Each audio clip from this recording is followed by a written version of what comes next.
지난해 집중호우 피해 이후 각 자치단체들은 재난 예경보 시스템과 연동하는 마을방송 시스템을 속속 설치하고 있습니다.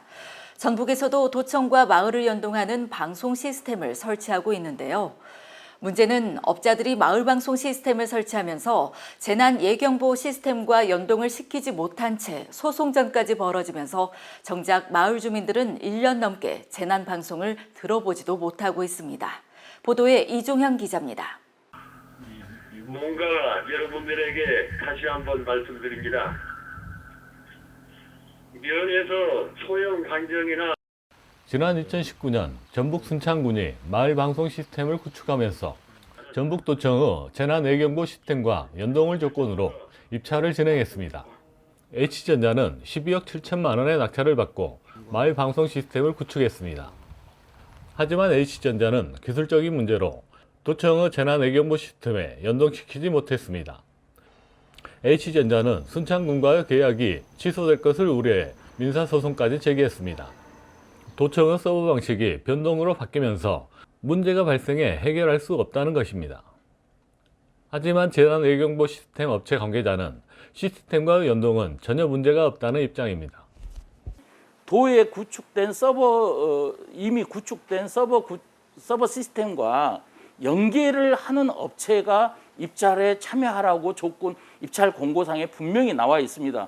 그런데 H전자는 여기에 대한 기술력이 없음에도 불구하고 무조건 입찰을 해서 낙찰을 받았습니다. 그럼 낙찰을 받은 업체는 반드시 준공검사를 통해서 납품을 해야 되는데 거기에 대한 기술력이 없었기에 납품을 못하고 있는 실정인데 그 납품을 못한 책임을 도청에 이미 5년 전에 구축된 서버에 대한 책임으로 전가해서 도청의 재난안전고위 간부도 도청 시스템에 문제가 있다며 H전자의 손을 들어줬습니다.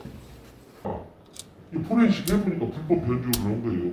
전화번호 변조를. 이 법에 통신사업법에 명백히 전화번호 변조를 못하도록 돼 있어요. 근데 그게 마치 뭔 특허나 이런 것 같이 변조를 통해서 연계를 할 수 있는 것을 못하게 한 거예요. 마음에 드는 데만 연계를 시키게 한 겁니다. H전자의 기술적인 문제가 아닌 도청의 시스템을 납품한 OA전자의 서버가 문제가 있으며 과기부에 책임 소재 규명을 위한 조사를 요청했다는 것입니다.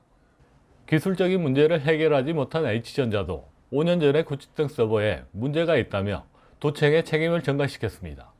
전북도청이 저희 회사 제품을 물품 구매한 계약입니다.